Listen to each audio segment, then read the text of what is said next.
Yeah, hi everyone. Welcome to PropStats Part 2.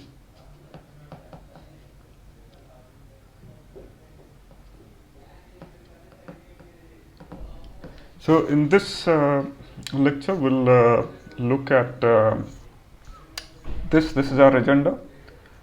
We'll be looking at. Okay, let me just.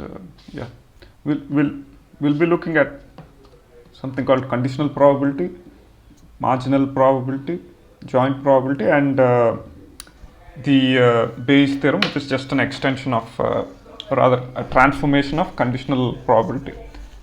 Uh, so these are different ways to compute probabilities. Like suppose if I have like a next word prediction, what is the probability of getting a next word given I typed a certain set of words, or what is the probability of uh, me, or rather, what is the probability that 2 days from now it will rain, or something like that. It's just a way to compute probabilities. These are just tools, you can say. So we'll look at the very first topic, which is conditional probability.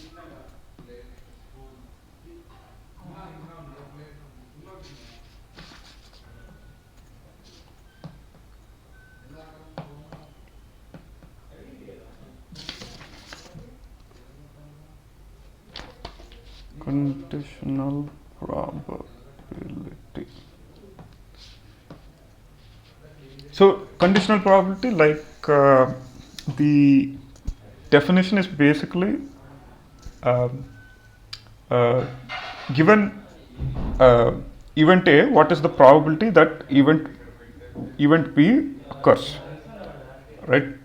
Uh, Again, to give a simple example, we take our next word prediction on the on our phone keyboards. So, given the words how, are, you know, how and are, what would be the like the probability of the next word? So you can say something like next word could be how are you, or how are your children, how are uh, um,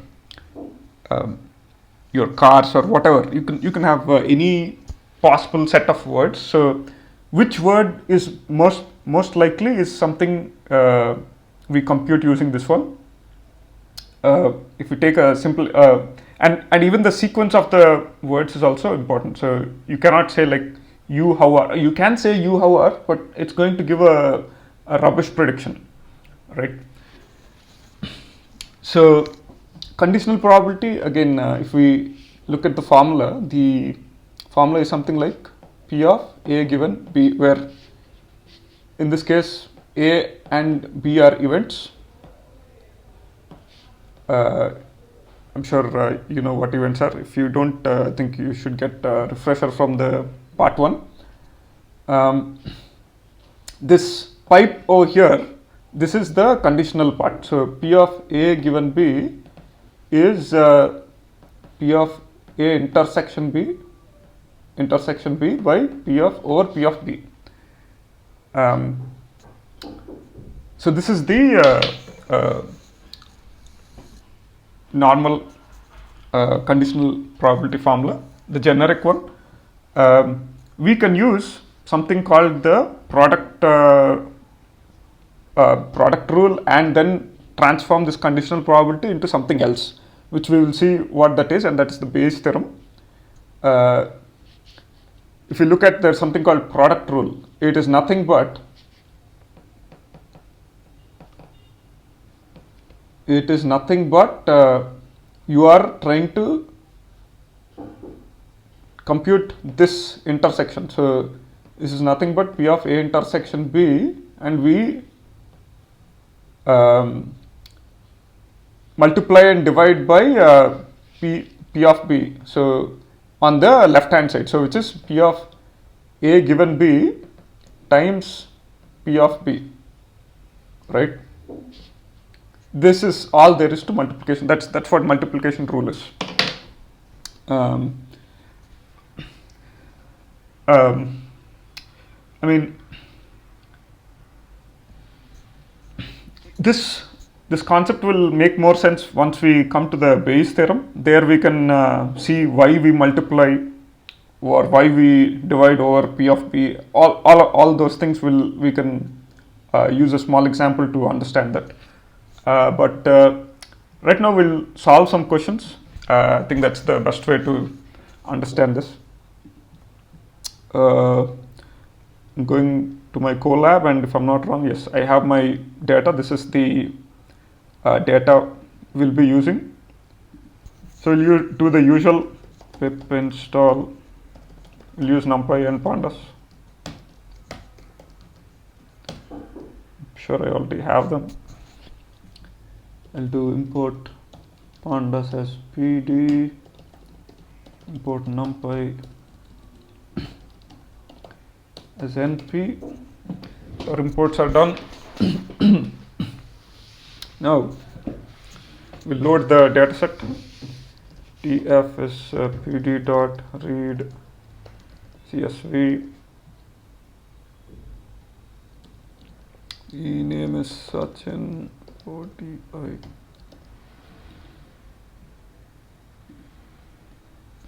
Excuse me. So this is the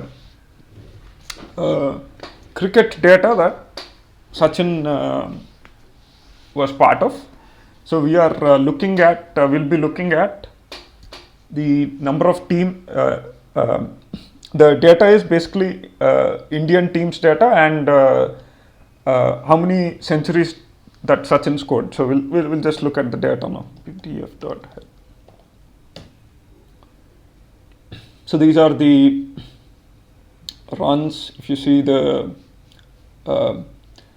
games that India has won and India has lost in these cricket matches, and the century is the column that Sachin has scored a century. We already saw this in the DAV, right? And I think if I'm not wrong, in NumPy or Pandas class, I think we used the same. I used the same thing. So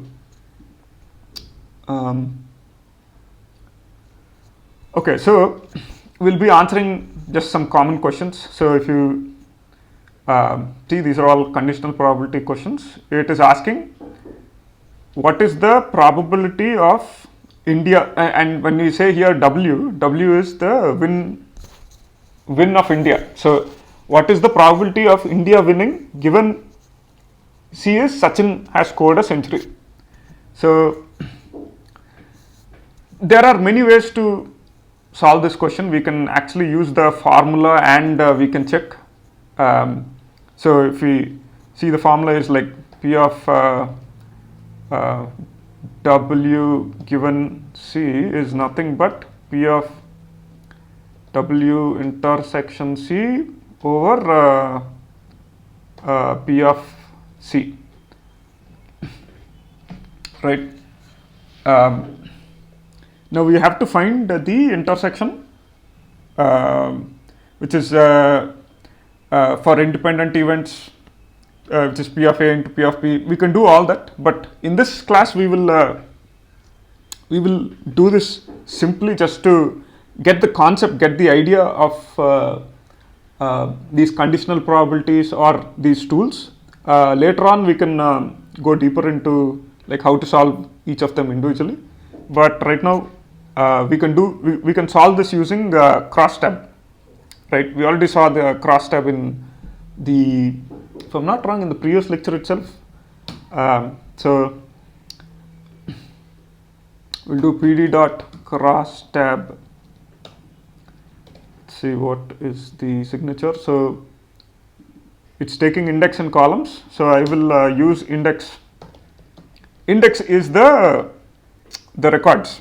So again, I think you already know this, but let me just refresh your memory. So index is, if we have the rows, so this index values will be assigning one thing, and the columns is these values. So for index we will use df. What will we use? What do we want here? We want century and 1, right? So we'll use the index as the century, and we'll use columns. So if you see here, it takes a series or list of arrays or series, and same columns as well. It also takes a series or list of arrays or series. So columns, we will say the same tf1. Now if we see, this is our cross step. Now we only have the exact values of, or the intersections of century and 1, but we also want the totals, right? So for totals, I think, if I'm not wrong, for totals I think it is margins true. Yeah, so to get the totals, we use the margins parameter.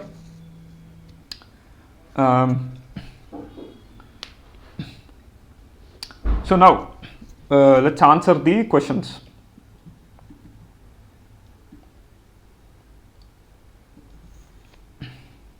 So here we'll take a text. Okay, so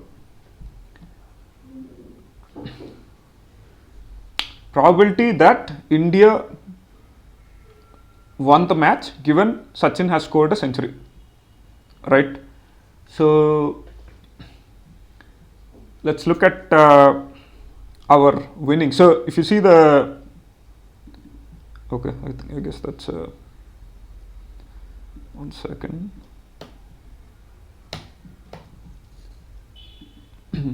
So if you look at the columns, so 1 is false and true. So the question is asking, what is the probability of winning given Sachin has scored a century? So if we see the century part, the century index would be true. So that would be 30, and winning is true is also, I mean, so winning true and century true, it intersects at 30. So the result would be 30 out of 360, because that's we are trying to find the chances of this particular event, right? So we divide by 360. So that would be the probability of this event. Now if we look at C given W, the in this case, so the formula is P of 1. Okay, 1 second. This is a conditional probability. Wait, so 1 intersection C by P of C. Okay. So this is not that one. So this would be, the intersection is 30 over probability of century. So purely Sachin hitting a century would be 46, because that's the total for both when Sachin hit a century, when we lost the matches 16 times, and when we won the matches 30 times, right? So the total here would be 46 for the centuries, right? And in this case, now if you look at the next problem, it's probability of Sachin scoring a century given we won the match. So that is C intersection W over P of W. That is what? So W intersection C and C intersection W are the same, right? So if you watch the previous class, so if you have two sets, the intersection is this, right? A and B. So whether it's A and B or B and A, the intersection remains the same. So the top will still remain 30, but now the probability of India winning, total probability of India winning would be true, which is this one, 184.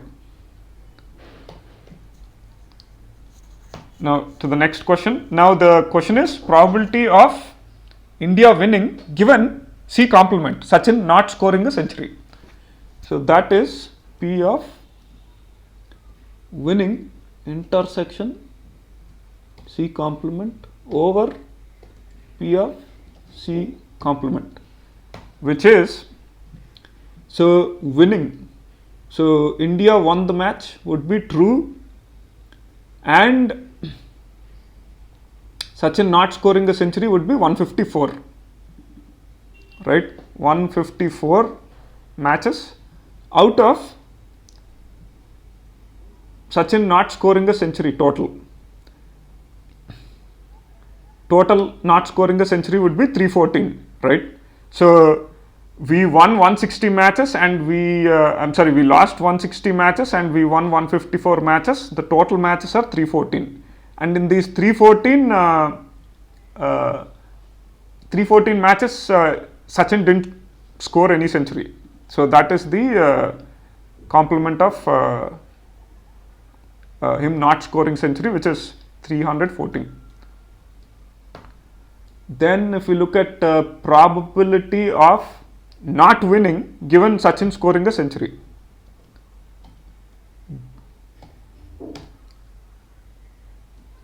So we'll look at the intersection where we did not win.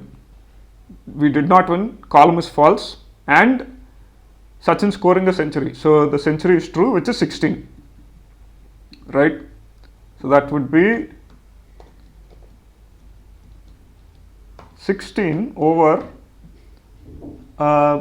probability of Sachin scoring a century total, which would be true, and that is 46. I hope you are getting it.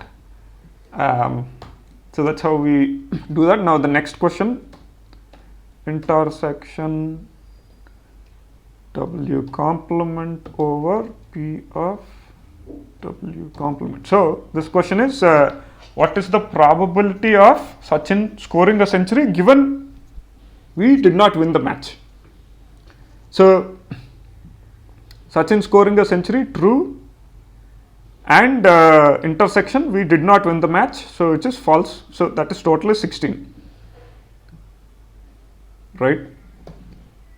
And the total win count. So we won, true here, and total win count irrespective of Sachin scoring a century. So he did not score a century in 154 matches and he scored a century in 30 matches, total 184 matches. 184. So that's how we do conditional probability. We'll look at this thing in more detail. These last video I felt that went too long, so I'm not going to go into such depth. In these videos I will those are more like exploratory videos. I will take my time and do that in a separately. So in this one I'll just cover the basics. So that's how you compute conditional probability. Now let's go to marginal, also called as unconditional.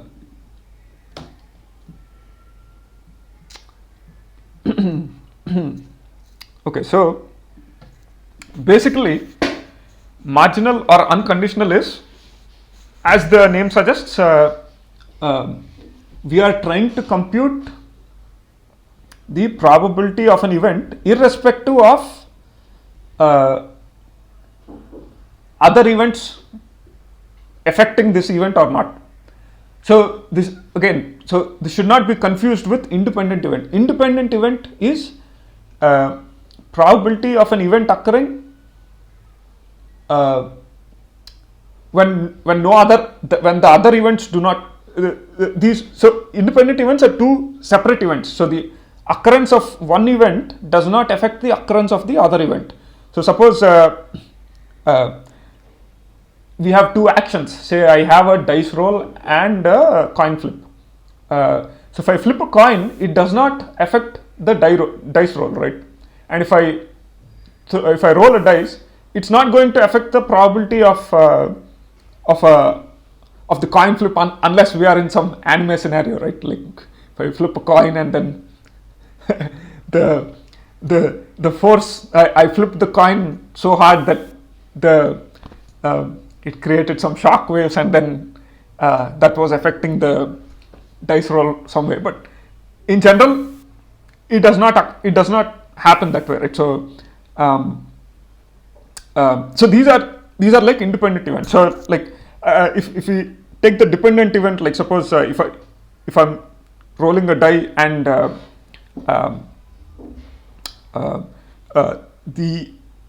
the probability of getting both even and odd, these are dependent events, while dice roll and a coin flip are independent events.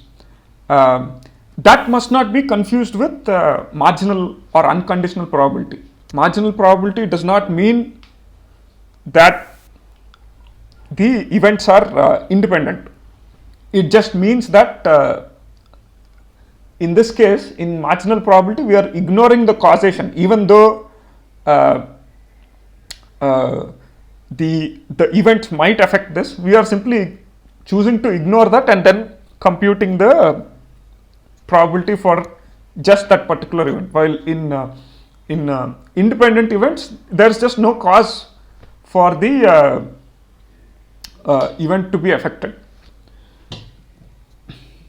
So that's what marginal probability is.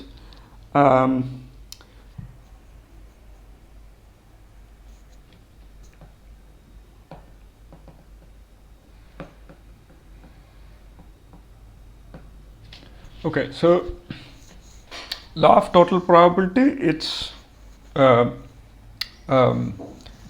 nothing but we are trying to compute the probability of the event irrespective of the other events. That's basically what marginal probability is. So we use product rule for this. We saw product rule, right? So product rule is basically P of, we can derive it from conditional probability, right? P of A given B, we just have to remember this formula, P of A intersection B by P of B. Now product rule is what? So we just multiply and divide. So P of A given B times P of B, right? This is our product rule. Oops. So that's our product rule. I wonder if there is a setting. Anyway, so we use this to get the law of total probability. So how do we get P of A using this formula? So what we are trying to compute, so the general idea is we are trying to compute the probability of A irrespective of the other events, right? It could be B, it could be C, D, E, it could be anything. Like, so instead of taking B, C, E, we can take something like B1, B2, B3, B4. These are all different events. So so basically, probability of A and B, probability of A and not B. So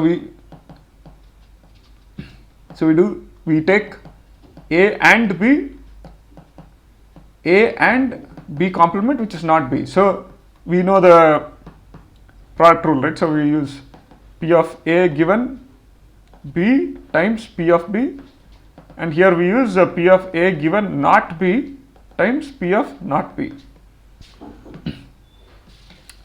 And the total probability is this plus this, right? So we have to do to get P of A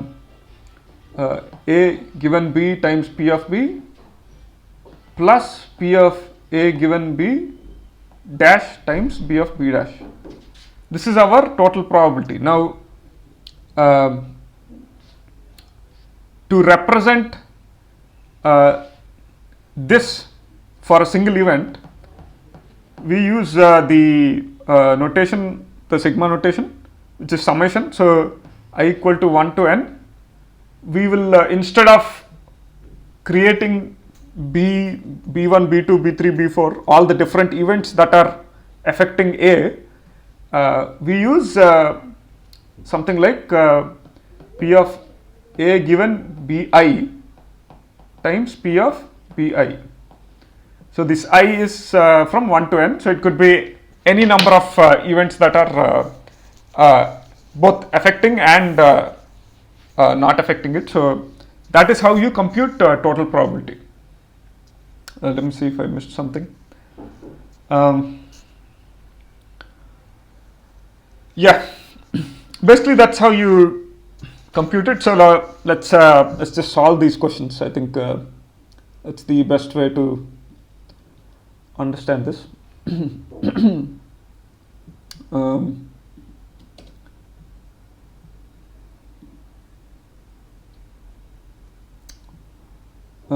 Let's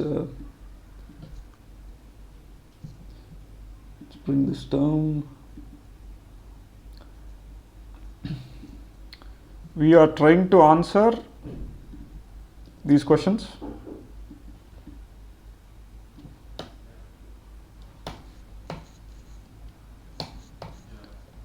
So this is simply asking what is the probability that India won the match, right? So in this case, 1 is true and India won the match is 184. 184 matches we won. It's pretty straightforward out of 360, because we are trying to find the chances of India winning the match in all the matches that happened. Then the second question is probability of Sachin scoring a century, irrespective of whether we won the match or not. So the first question is, what is the probability of India winning the match irrespective of whether Sachin scored a century or not?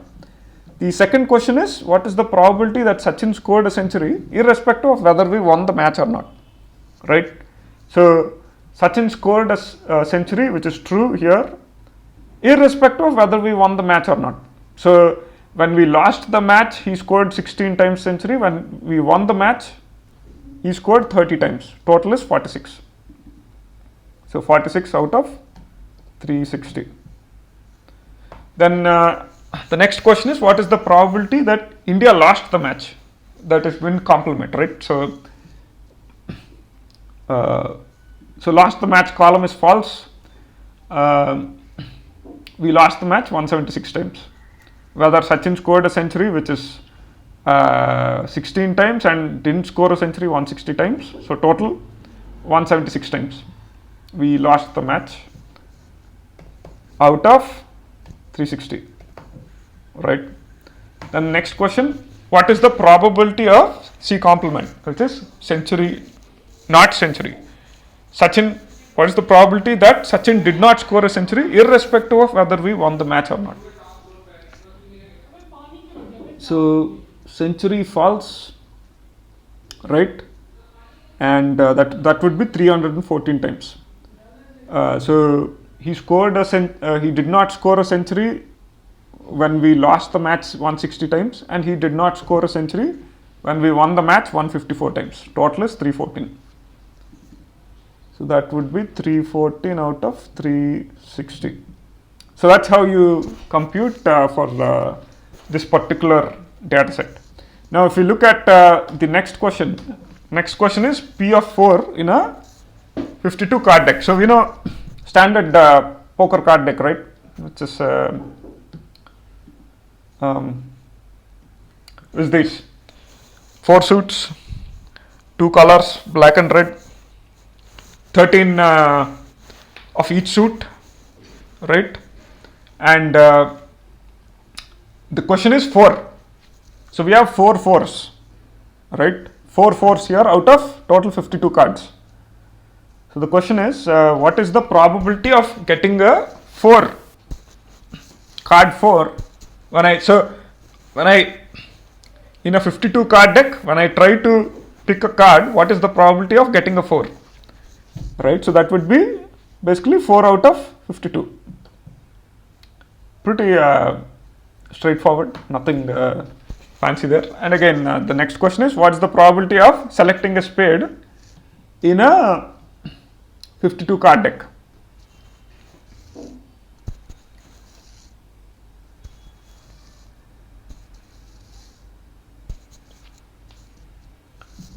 Just give me a second. Is that?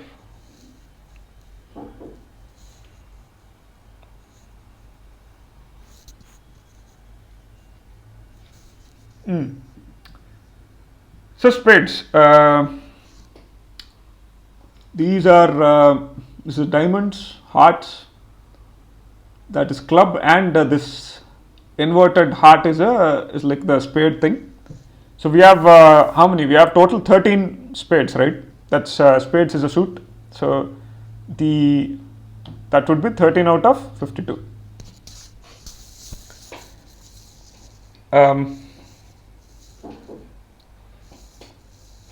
And when we are, so just to give a little more context, so when we are computing total probability, and if we are looking at spades, there are many spades, right? There is a spade of ace, spade of 2, 3, 4, 5, 6, 7, 8, 9, 10, and there are face card spades, which is a jack spade, which is there's a queen spade, and there is a king spade as well. So it does not matter if it's a spade of king or a spade of queen or a spade of jack or number spade or an ace spade. We are just trying to compute the total number of spades. What is the probability of picking a spade out of the 52 total cards? So that's just how it is. The standard chance of picking a spade. So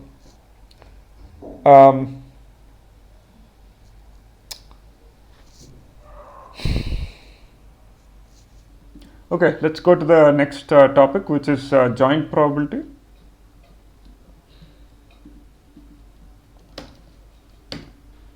So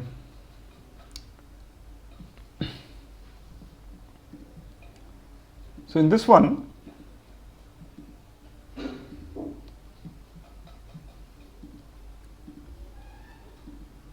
so basically joint probability, we have already discussed what this is in the previous lecture. So joint probability is the probability that both of them events, both A and B, occur at the same time, right?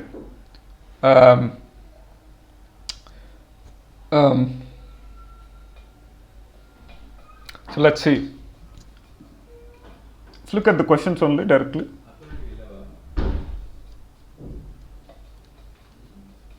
And of course, the joint probability, the representation is, give me a moment, is nothing but P of A intersection B, right? We know for independent, the formula is P of A into P of B minus, no, that's for union. P of A into,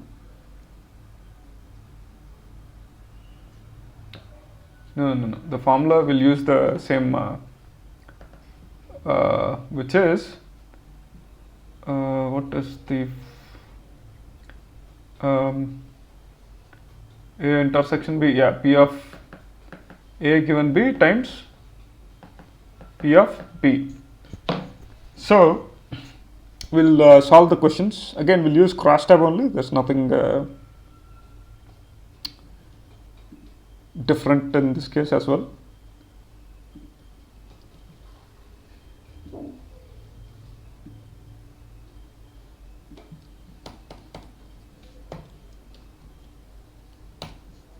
So it's the probability of both happening, right? So we already saw the we already saw this in conditional probability, which is exactly the numerator part. So here the question is asking what is the probability of India winning and Sachin scoring a century. This is an AND operation. So India winning would be true, this column true, and Sachin scoring a century would be this one. So that would be 30. The intersection is 30 over 360. That's the chance. Next question is what is the probability of Sachin scoring a century and India winning? It's the same, right? We know the intersection of A and B and A, the intersection result is the same. So again, that's also 3 out of 360. Probability of Sachin scoring a century and India not winning, which is basically century true and India not winning false. So that would be 16 out of 360.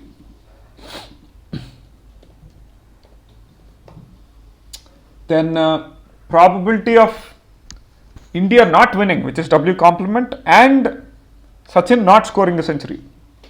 So both negatives, which would be century false, winning false. That would be this, that's the intersection, right? 160. Then probability of Sachin, the probability of India winning and Sachin not scoring a century, which is C complement. So which is India winning true and Sachin not scoring a century false. So this one 154. So that would be 154 over 360. So that's for that data set. Now if we look at the last one, which is probability of getting a 4 and a red. Probability of getting a 4 and a red in a 52 card standard deck. So what is a 4? These are, we have 4 4s, right? But there are only 2 4s when we include the red as well. So that would be these two. So probability of 4 and a red would be 2 out of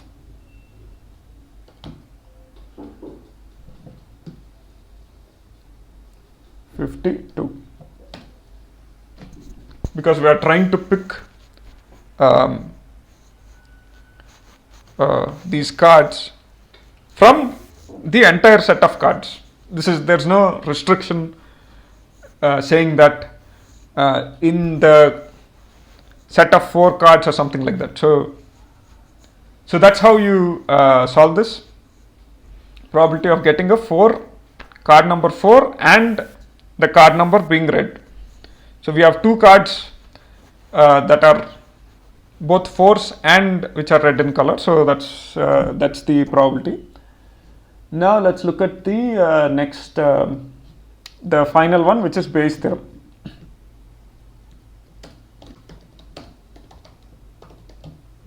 Okay, so Bayes' theorem is just a transformation of conditional probability. So if we look at the formula, so we have our conditional probability, which is P of A given B equal to A intersection B by P of B, right? So Bayes' theorem, what this does is it takes the takes advantage of this intersection. So P of A intersection B is same as P of B intersection A, right? If we take A and B, the intersection remains the same. So of both A and B and A, the intersection remains the same. So what this does is this substitutes using the product rule. So if we take the product rule for P of A intersection B for this one, we can write it as P of A given B times P of B, right? The same thing we can write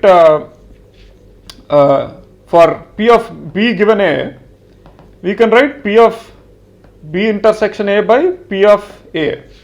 So using this thing, we can substitute P of B intersection A equal to P of B given A times P of A. So B intersection A and A intersection B are the same, right? So what this does is we substitute this over here. So that becomes P of A given B times P of B, P of B given A times P of A. So we can then write this as P of A given B. So we multiply and divide on both sides P of B given A times P of A by P of B. This is what Bayes' theorem is basically.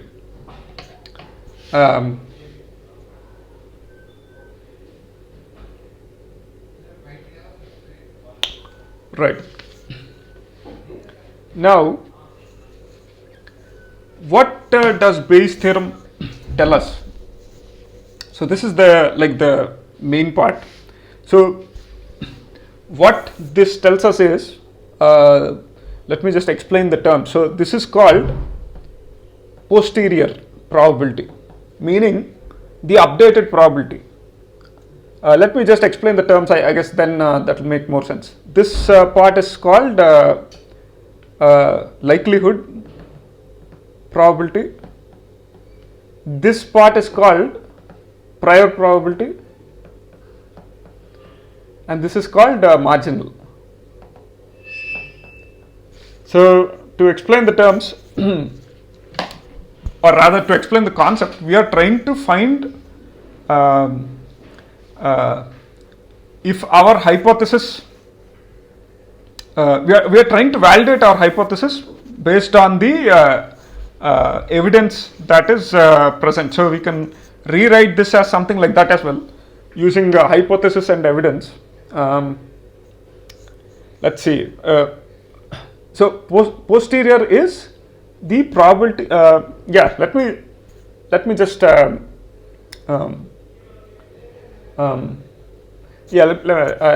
guess let me explain. So posterior is before that. Prior, so this one P of A is the prior probability, meaning it is our initial guess that about initial guess about something. Say suppose we can take the next word prediction, and suppose my hypothesis is that the next word after I want to eat will generally be a pizza or a biryani or something like that. Like the most common one, let's just say pizza, right? So that is our initial guess, but we haven't validated it through any evidence or something. So that is we use the likelihood, like given the evidence. Okay, let me just write it in those terms. I think that will be more easy. So we will call hypothesis as A, event A, and evidence as event B. So I think everybody knows this, but hypothesis is just an idea, like an untested idea. You haven't verified it through facts or anything, and evidence is basically the facts that the facts and other signs that say that a hypothesis, or rather something that proves something is true or not. So a hypothesis can be true or false, and an evidence can be present or absent, right? So we'll formulate the conditional probability or the Bayes theorem using this one. So we can say something like P of hypothesis given evidence. We can rewrite this as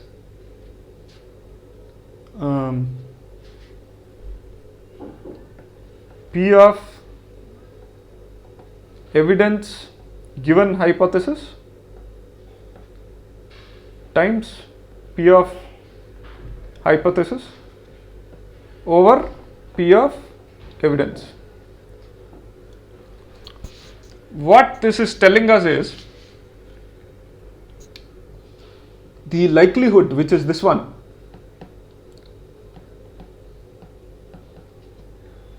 is nothing but our what is the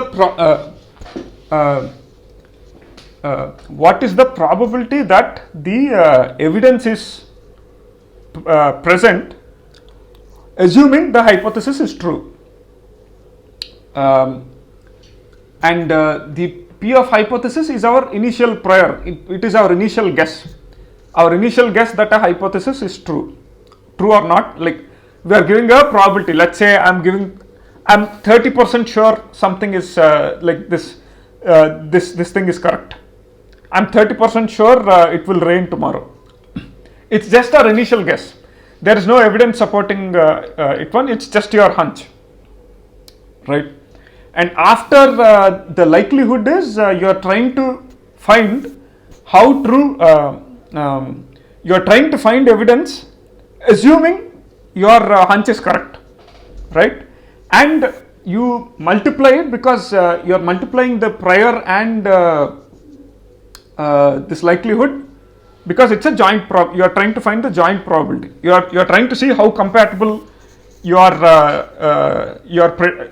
how compatible things are, like how compatible your hunch and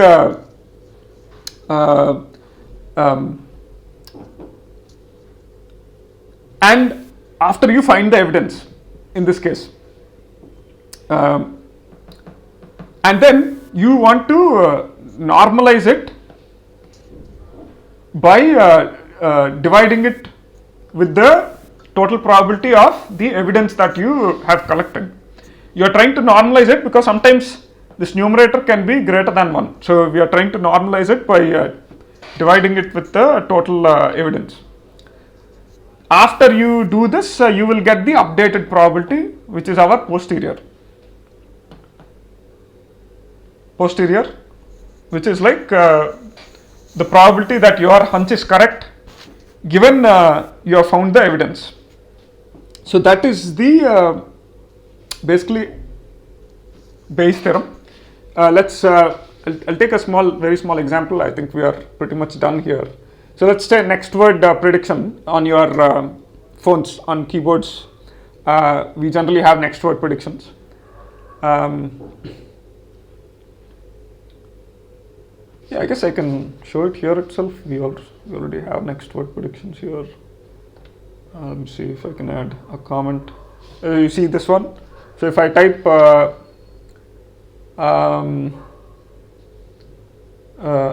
let's say I want to eat.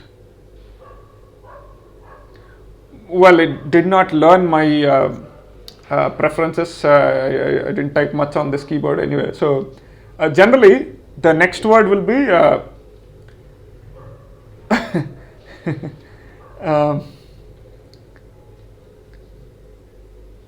okay, so okay, that took time. Ignore that. That is not the best prediction, but anyway.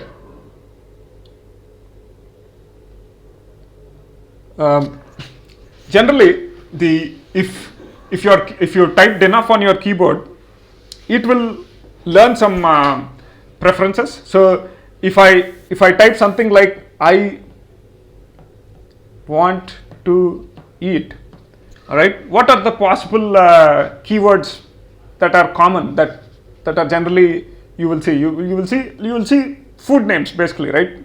Say pizza or biryani.